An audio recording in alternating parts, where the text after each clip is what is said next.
Good afternoon বন্ধুগণ। এখন আমরা আছি কাজাতে এবং এখন জাস্ট বিকেল 6টার সময় আমরা বেরিয়েছি কাজা মনেস্ট্রি এক্সপ্লোর করতে। অ্যাকচুয়ালি এই যে মনেস্ট্রিটার নাম হচ্ছে সাক্যা তেঙ্গু মনেস্ট্রি।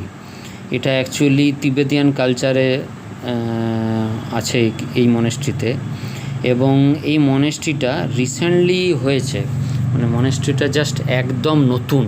তোমরা বাইরে থেকে দেখলে বুঝতে পারবে মনেস্ট্রিটা কিন্তু জাস্ট 2009 সালে তৈরি হয়েছিল এবং এখানে 70টার বেশি মঙ্ক ছিল।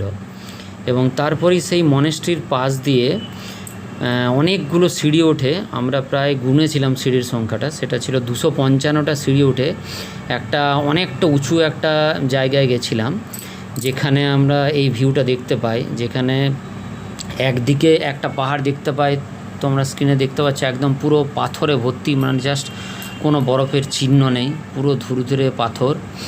আর পাহাড়ের অবশিষ্টাংশ আরেক দিকটা হচ্ছে পুরো বরফে পুরো আবৃষ্ট দ্বারা পাথর, মানে পাহাড়টা পুরো।